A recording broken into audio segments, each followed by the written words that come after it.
Okay, making a lot of videos. Video 174. Like I said, if I wanted to pull this trailer outside of the shop and throw tarps over the stuff that's on it, it could sit outside even in the rain. The problem is the wood.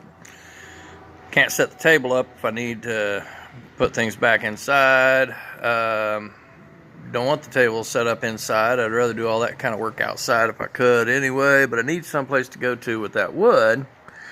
And laying it on the floor worked, except for one day I needed to get it out of my way, and I'm getting ready to slide this trailer over in the middle, or the boat over in the middle of the floor. So putting the wood under that trailer isn't working out ideally. If you look, if you stand them up, they'll tend to twist and warp, and I'm okay with the table wood. There's two of those boards are just there to lay across those 2x4s on the sawhorses to give me a table, and I don't really care what that does.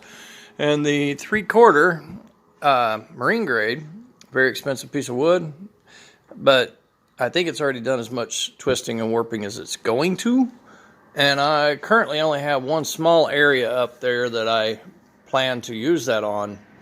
And I think if you look at it, either half of that would work, even with the warp, and by the time you get it laid in, it would be okay. And if it doesn't work, I can always go back and get another sheet. But don't want to keep a lot on hand. Just want to keep enough on hand to keep the project moving. And if I need more, I can always go back to Menards and get it now that they stock marine grade plywood down here. It's expensive, but it's down there.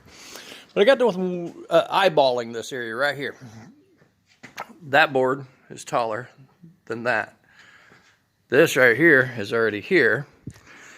I can move this. I can move these, and I wondered how hard it would be to stand those up right here and put the little pieces like this in between them.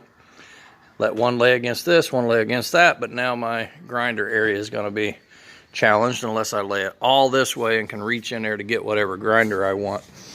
So I'm going to move this out of the way. I'm going to move this out of the way. I'm going to move these boards out of the way, and I'm going to set a couple in there and just see if I like it. I'm looking for I don't want to scratch up, you know, the boss man's shop. That's another question. And I don't know what I'm doing yet. And another thought would be right there, but water gets in here and that'll mess up the wood. Just a thought. I think I'm going to slow down on that and just think it through. Yeah. I could always pull the trailer out and just move the wood every time I want to do something. But that's where it gets frustrating, is I'm constantly moving that wood. Here's another spot behind this press. Don't want to scratch the wall. You know, a thought that just came to mind was, what would happen if I went down to Northern Tool and bought a moving pad to put over the one that's going to be up against the actual wood.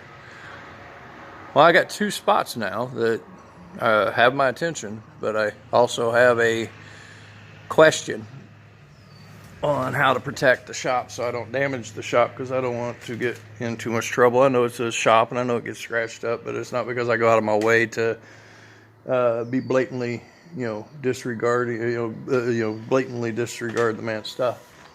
I put that board there worried that it would scratch, but I thought, well, you know, if I just lay it up here nice and gentle and don't move it around a lot, just leave it there, it should be okay. But this wood here is going to get moved in and out a lot, so I need a better plan for that. Right now, a moving pad is certainly got my attention, and I got two locations that I could put it. Actually, like the one over behind the press better than any of them so far. Just now saw it, and probably will do that. Thanks, and have a great day.